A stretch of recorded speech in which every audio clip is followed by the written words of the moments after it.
메리 셸리의 프랑켄슈타인은 영문학 최초의 SF 소설이자 현대 공포문학의 효시로서 현재까지도 수많은 작품 속에 무수히 녹아있는 가장 기념비적인 작품 중 하나입니다. 이후 이 작품은 무려 에디슨의 손을 거쳐 한 편의 무성영화로 탄생하게 되고, 여기서는 밀랍 인형을 불태운 뒤 이를 역재생시키는 방법으로 크리처의 소생 장면을 연출, 관객들에게 혁신적인 충격을 안겨주었는데요.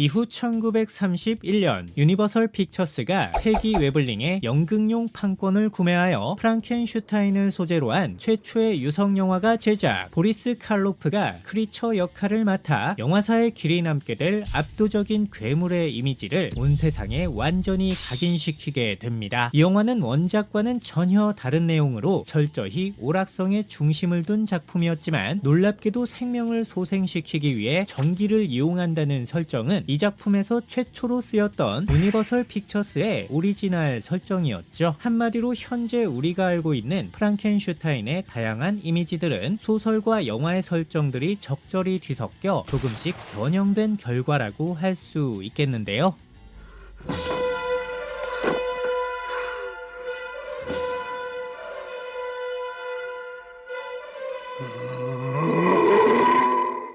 이후로도 프랑켄슈타인의 이야기는 무려 수십 편에 달하는 무수한 아류작을 양산하던 중 마침내 2025년 기에르모 델 토로가 연출을 맡아 오랜만에 정석에 가까운 순수한 리메이크 작품을 선보이게 됩니다. 전체적인 영화의 스토리는 역대 리메이크된 작품들 중 원작과 가장 흡사하지만, 독특하게도 빅터와 크리처의 이야기를 각각의 파트로 분류, 두 주인공의 시점을 분리해서 다뤘으며 빅터와 크리처의 관계 및 인물들의 성격을 새롭게 설정, 증오와 복수심, 폭력으로 가득했던 원작과 달리 화해와 용서의 메시지를 전적으로 드러내며 파격적인 피날레를 선사하게 됩니다. 기에르모 델 토로의 기괴한 감성이 돋보이는 매우 음산하면서도 아름다운 작품, 고딕 호러의 팬이라면 강력 추천합니다.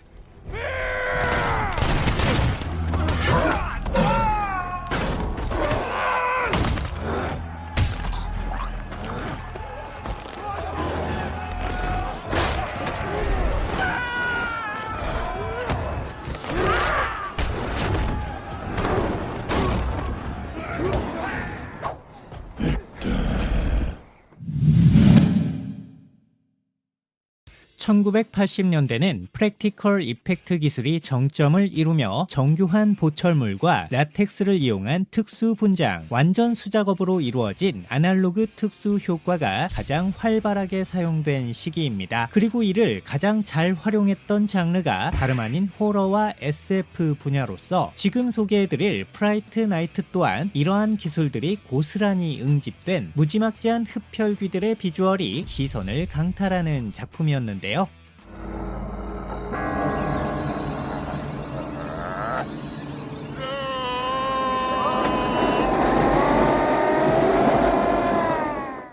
프라이트 나이트는 헐리우드의 유명 각본가였던 톰 홀랜드 감독의 장편 데뷔작으로서 80년대를 아름답게 수놓았던 하이틴 호러 장르의 고전 흡혈귀 영화의 클리셰들을 절묘하게 결합, 평범한 젊은이와 한물간 TV쇼 진행자가 무려 뱀파이어 아저씨와 맞짱을 뜬다는 내용의 유쾌발랄한 팝콘 호러물입니다. 앞서 설명했듯 장인의 손길이 잔뜩 느껴지는 보컬의 특수 분장이 이 영화의 백미, 특히 흡혈귀로 변한 에이미가 찰리 앞에서 정체를 드러내는 장면은 지금 봐도 좌심방우심실에 식은땀이 차오를 만큼 엄청난 비주얼 쇼크를 안겨주었는데요.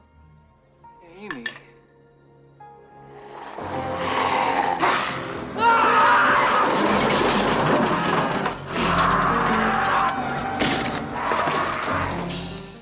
이후 2011년 이 작품은 크레이그 길레스피 감독에 의해 새롭게 리메이크되어 MTV 감성이 솔찬히 살아있는 트렌디한 호러물로 재탄생하게 됩니다. 안톤 옐친과 이모겐 푸츠, 콜린 파렐과 토니 콜렛 등의 초호화 출연진을 자랑하며 다소 가벼운 분위기였던 원작과 달리 본작에선 거친 액션성과 퇴폐미를 강조, 전체적으로 스타일리시하면서도 섹시한 분위기가 돋보이는 작품인데요. 기술의 발전으로 인해 흡혈귀들의 비주얼 또한 특수 분장이 아닌 CG로 구현, 원작과는 또 다른 느낌의 색다른 공포를 안겨줍니다. 개인적으로는 원작과 리메이크 양쪽 다 추천. 내겐 마치 잘 만든 짬짜면 같았던 프라이트 나이트였습니다.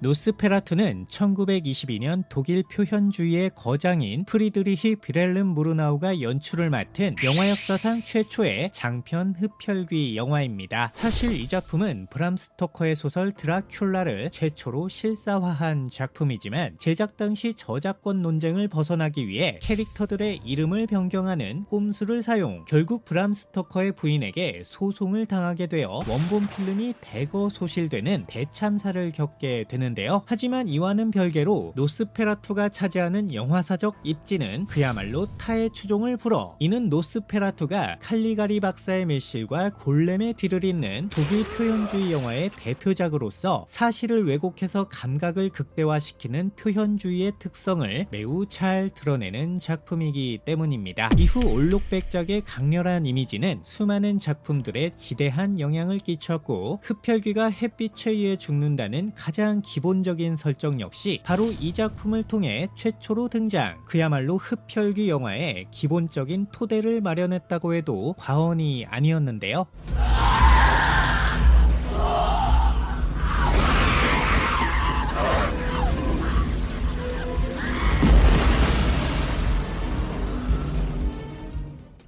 이후 1979년 이자벨 아자니를 주연으로 하는 첫 번째 리메이크작이 등장. 이번에는 드라큘라 원작 소설의 인물명을 그대로 사용하여 저작권에 대한 문제를 깔끔히 해결했고, 1922년작과는 전혀 다른 전개와 결말을 차용, 단순 크리처물이 아닌 전염병에 대한 공포와 죽음의 유대, 섹슈얼하면서도 음침한 분위기를 솔찬히 뒤섞어 시각적인 완성도를 높였습니다. 특히 원작과는 전혀 달랐던 이 영화만의 암울한 결말은 그야말로 지옥 같은 찝찝함을 느끼게 해주었는데요. And bring me my horse. I have much to do now. 그로부터 한참의 시간이 흐른 뒤 2024년 이 위대한 고전 문학이 로버트 에거스 감독에 의해 두 번째로 리메이크 됩니다. 이 작품은 1979년작이 아닌 1922년작에 대한 직접적인 리메이크로서 노스페라투 자체를 드라큘라의 아류작이 아닌 독립적인 작품으로 해석, 감독 특유의 기이하면서도 매혹적인 연출로 수많은 호러 팬들의 눈과 귀를 완벽하게 사로잡았는데요. 그것에서 페니와이즈 역을 맡았던 빌 스카스가드가 올록백작으로 등장, 무지막지한 비주얼과 야수 같은 연기로 압도적인 공포감을 선사해 주었으며, 여기에 니콜라스 홀트와 릴리 로즈뎁, 윌렘 데포 등의 기라성 같은 배우들이 대거 출연하여 영화의 완성도를 한층 더 높여 주었습니다. 전작들의 장점을 양껏 모아서 로버트 에거스 특유의 음산한 분위기를 적절히 섞어놓은 다분히 클래식한 스타일의 고딕 호러물, 화면을 가득 채우는 압도적인 공포가 여러분의 심장을 차갑게 얼려드립니다.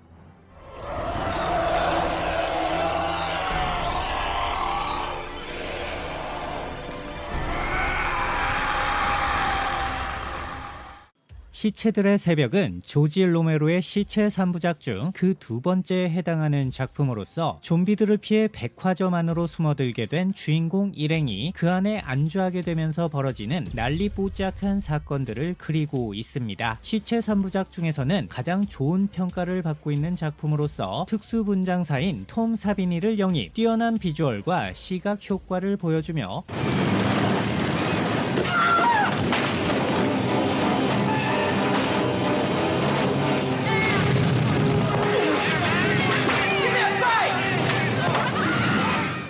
백화점이라는 특수한 공간을 통해 자본주의의 무분별한 소비 문화를 고발하는 사회 비판적인 요소까지 들어 있습니다. 또한 후반부에 등장하는 폭주족들의 습격 장면은 좀비보다 인간이 더 무섭다는 시리즈 공통의 주제를 여실히 드러내고 있는데요. Say goodbye, creep. 그 밖에도 계급과 인종차별, 황색 언론에 대한 날카로운 비판까지 일단 깔 수 있는 건 죄다 까제끼며 마치 좀비 영화에는 사회 비판이 필수인 것 마냥 사정없는 모두 까기를 시전합니다. 무겁고 암울했던 전작과 달리 좀 더 가볍고 유쾌해진 조지 로메로만의 칼칼한 블랙 코미디였달까요?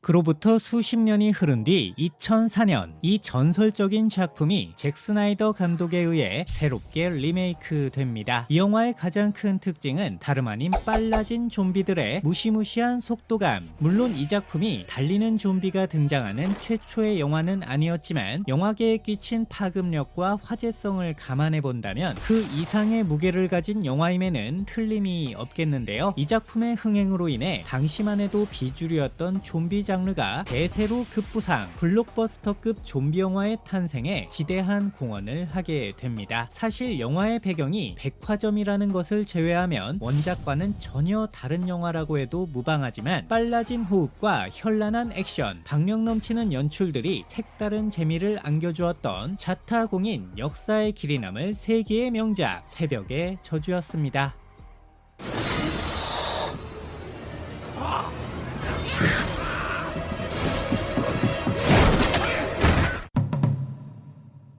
I'll show you who I am and what I am.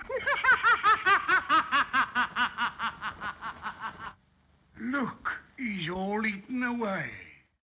1933년 하버트 조지 웰스의 동명 소설을 원작으로 유니버설 픽처스의 제임스 웨일 감독이 걸출한 명작 호러물 한 편을 만들게 됩니다. 제목은 투명 인간. 자신의 몸을 투명하게 만든 과학자가 약물의 부작용으로 인해 광기가 폭발. 무려 세계 정복을 꿈꾸며 사람들을 학살해 나간다는 어마무시한 내용의 SF 호러물이었죠. 이후 수많은 투명 인간 영화들이 만들어졌으나 거기서 끝. 그렇게 한동안 눈에 띄지 않았던 투명인간 IP는 유니버설 픽처스의 다크 유니버스 프로젝트에 힘입어 무려 70여 년 만에 다시금 세상 밖으로 나오게 됩니다. 그렇게 새로 태어나게 된 투명인간은 원작과는 모든 것이 완전하게 달라진 전혀 다른 영화였는데요.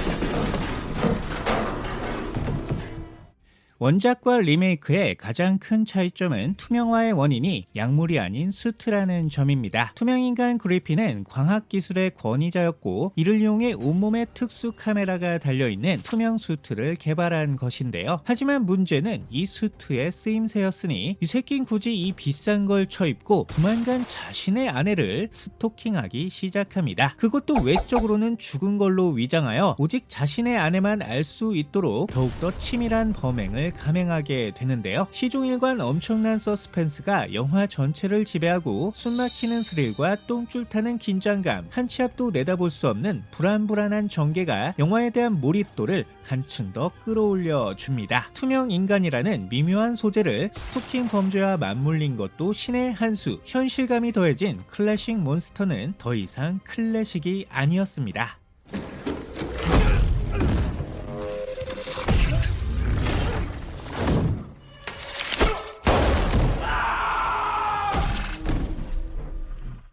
인간과 파리 새끼의 다이나믹한 만남. 영화 플라이는 한순간의 실수로 파리 인간이 되어버린 한 천재 과학자의 뼈아픈 자아 성찰을 그린 영화입니다. 원작은 커츠 노이만 감독의 1958년작. 여기서 주인공은 분자 전송 과정의 오류로 인해 파리와 머리통이 뒤바뀌는 끔찍한 사고를 당하게 되는데요. I know it's working! 결국 좌절한 주인공은 아내의 도움을 받아 스스로 목숨을 끊게 되고 이후 남자의 머리를 가진 파리가 발견되면서 영화는 충격적인 결말을 맞이하게 됩니다. 이후 1986년 이제는 원작보다 훨씬 더 유명해진 데이빗 크로넨버그의 리메이크작이 등장하게 되는데요.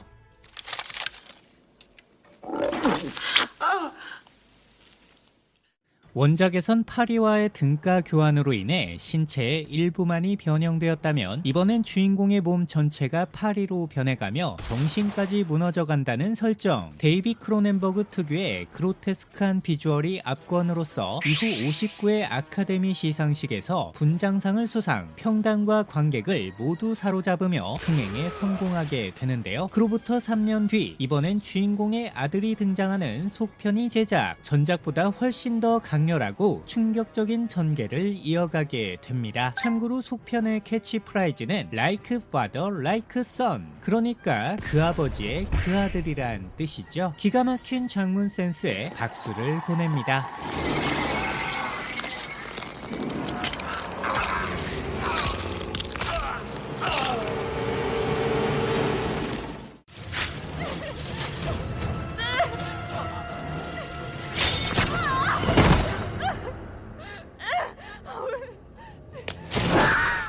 데드캠프는 롭 슈미트 감독의 2003년작 영화입니다. 숲에서 길을 잃게 된 한 무리의 젊은이들이 일명 마운틴맨이라 불리우는 살인마들과 개끔살 당하는 과정을 그린 슬래셔 호러물인데요. 원제는 wrong turn, 길을 잘못 들었다는 뜻으로서 일단 남의 집에 함부로 들어가면 잣된다는 내용이고 사고가 났을 땐 레카부터 불러야 한다는 현실적인 교훈을 던져줍니다. 기괴하고 흉측한 외모, 파격적인 살해씬과 카니발리즘에 대한 충격적인 묘사 등 여러모로 크나큰 화제를 불러 모으며 흥행에 성공한 작품인데요. 이후 우려먹기를 좋아하는 헐리우드 제작 시스템에 힘입어 속편이 무려 6편까지 제작됩니다. 당연히 뒤로 갈수록 영화의 완성도는 처참해졌고 그렇게 데드캠프 시리즈는 사람들의 기억 속에서 서서히 잊혀져 갔는데요. 그러던 중 2021년 마이크 넬슨이라는 신예 감독에 의해 새로운 데드캠프가 선을 보이게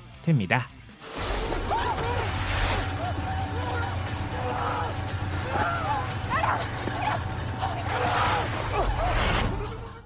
이번엔 기괴한 몰골의 돌연변이가 아닌 자신들만의 사회를 형성한 하나의 거대한 집단이 등장합니다. 숲속에 숨어 살며 외지인들을 경계하고 자신들이 정한 법에 따라 끔찍한 처형을 일삼는 매우 잔혹하고 야만적인 인물들인데요. 원작의 마운틴맨이 뭔가 원초적인 공포를 그려냈다면 이번엔 보다 현실적인 낯선 집단에 대한 미지의 공포가 주를 이루고 있죠. 딱 요즘 영화스럽게도 런닝타임 전반에 PC 사상이 녹아있지만 You know, making me look bad. Sorry. Don't be fucking girl power. 다행히 영화 감상에 방해가 될 정도는 아니었기 때문에 그리 단점으로 보이진 않습니다. 호러라고 하는 장르 자체에 대한 충실도는 꽤 높은 편인데요. 함정을 이용한 인간 사냥 장면이 꽤 사실감 있게 그려졌으며 후반부에 등장하는 어둠 감옥신은 오랜만에 살떨리는 공포감을 전해줍니다. 전체적으로 싹 다 갈아엎자니 그동안 쌓아왔던 네임밸류가 아깝고 그러다 보니 리부트라고 하는 양날의 검을 뽑아든 느낌인데요. 결국 데드캠프지만 데드캠프가 아닌 것 같은 마치 참치캔을 열었는데 꽁치가 들어있는 모양새입니다. 차라리 다른 영화로 나왔다면 조금은 다르게 느껴지지 않았을까요?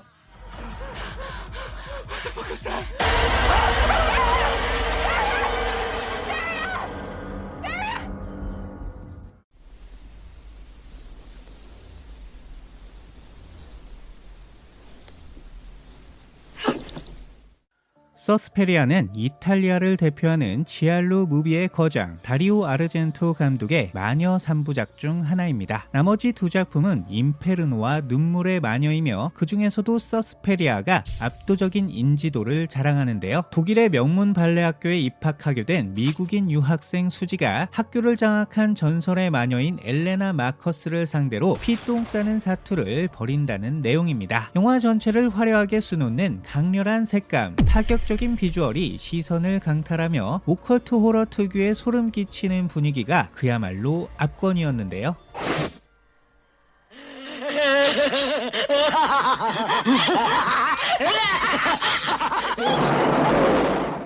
반면 루카 구아다니노의 리메이크작은 실험 정신이 매우 투철한 영화입니다. 화려한 색감이 특징이었던 원작과 달리 전체적인 채도를 대폭 낮췄으며 70년대 서유럽의 분위기가 물씬 풍기는 칙칙한 화면바를 장착, 자극적인 장면의 불규칙한 나열과 투박하면서도 거친 편집 등 전위적이고 그로테스크한 연출로 영화계의 센세이션을 일으켰는데요. 문제는 예술성에 치우친 나머지 대중성을 포기, 흥행과 완전히 멀어지게 되면서 상업영화로서는 실패하게 되었다는 사실입니다. 마치 마더나 미드소마를 처음 봤을 때와 비슷한 느낌이 드는데요. 그때만큼이나 관객들의 반응 역시 극과 극을 달리는 작품이죠. 일례로 원작자인 다리오 아르젠토는 이 영화를 쓰레기라 부르며 대차게 깠으나 쿠엔틴 타란티노는 영화의 엔딩을 보면서 무려 눈물까지 흘렸다고 합니다. 그야말로 호불호의 끝판왕인 셈이죠. 한 가지 확실한 사실은 아무 생각 없이 이 영화를 봤다간 멘탈 박살나기 딱 좋다는 것입니다. 원작의 분위기를 기대하신다면 완전 비추지만 만약 당신의 멘탈이 비브라늄이라면 강력 추천드립니다. She's my sin. She's what I smeared on the world. 1951년 크리스찬 리비가 연출을 맡은 SF 호러물 더 Thing from the Another World가 제작됩니다. 원작은 존 우드 캠벨의 단편 소설인 Who Goes There, 남극기지에 출몰한 정체불명의 괴물 이야기를 다룬 명작 호러물인데요. 의태 능력이 핵심이었던 원작의 괴물과 달리 여기 나오는 괴물은 오직 한 가지 모습만을 고수하고 외계에서 온 식물이 인간 형태로 진화한 것이라는 매우 희한한 설정을 가지고 있습니다. 꼴의 괴물이랍시고 엄청난 괴력을 자랑하며 어떤 상처도 순식간에 회복하는 미친 재생력, 인간의 피를 흡수하여 에너지를 보충하는 등 50년대의 괴물이 할 수 있는 온갖 폐악질을 골고루 선보였는데요. 덕분에 수많은 고전 호러물 중에서도 평가가 굉장히 좋은 편이며 지금 소개해드릴 이 작품의 탄생에도 엄청난 기여를 하게 됩니다. 바로 존 카펜터 감독의 1982년작 더 싱인데요.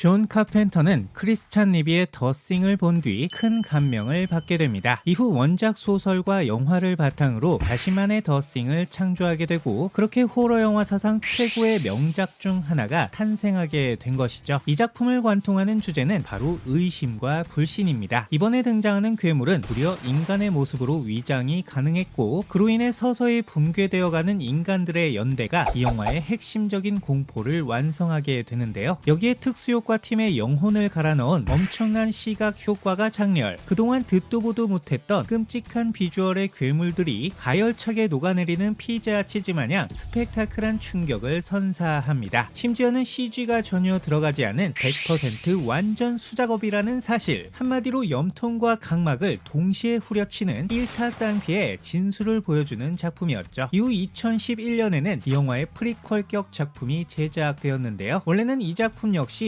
리메이크로 만들어질 예정이었지만 82년작의 엄청난 포스에 눌려 결국 프리퀄로 선회하게 되었다는 비하인드 스토리가 있습니다. 이 작품도 전작을 재밌게 봤다면 흥미로운 요소들이 차고 넘치므로 당연히 추천. 여전히 화끈뽀짝한 괴물들의 면상이 화면 한가득 별빛을 내려 드립니다.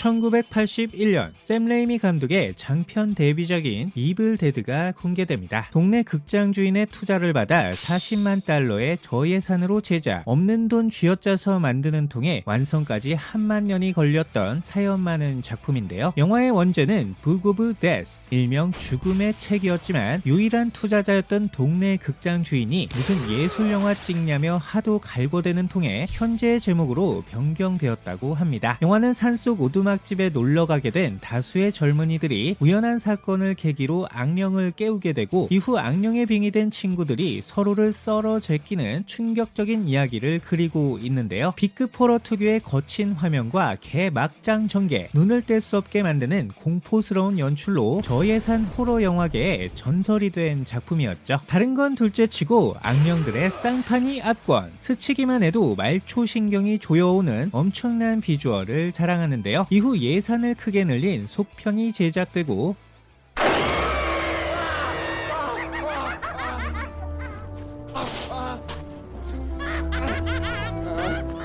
코믹 판타지로 장르를 전환한 3편까지 등장.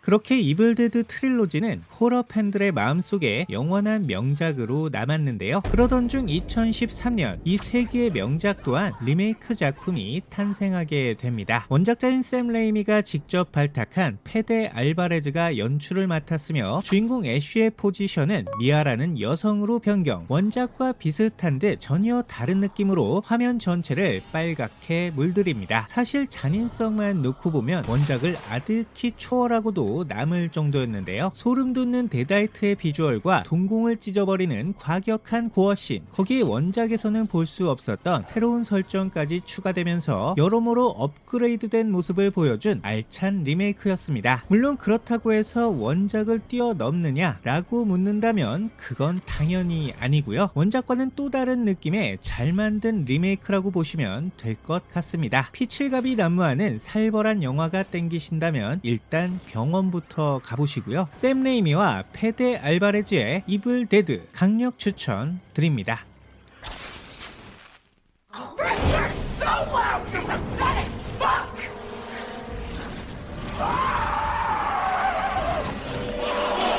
I love you, baby.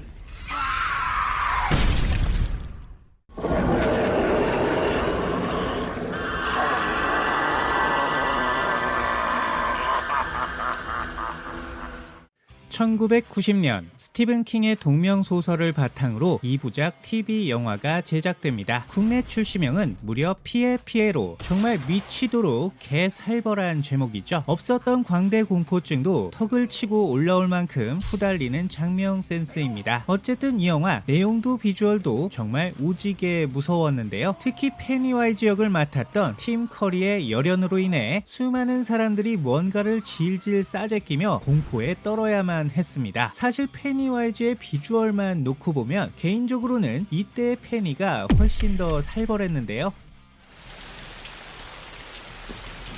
Hi, Georgie. Aren't you going to say hello?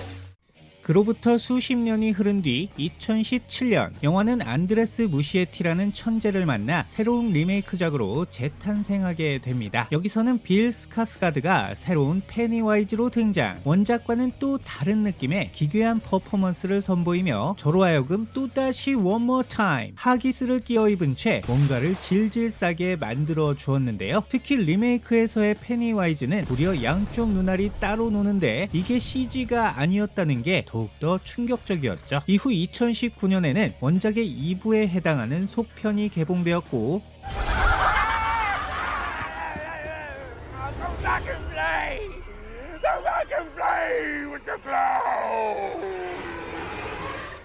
역시나 전작 못지않은 찰진 재미로 완벽한 2부작을 완성해냈습니다. 훌륭한 원작에서 비롯된 한층 더 훌륭한 리메이크, 저에게 그것 시리즈는 바로 이런 느낌인 것 같습니다.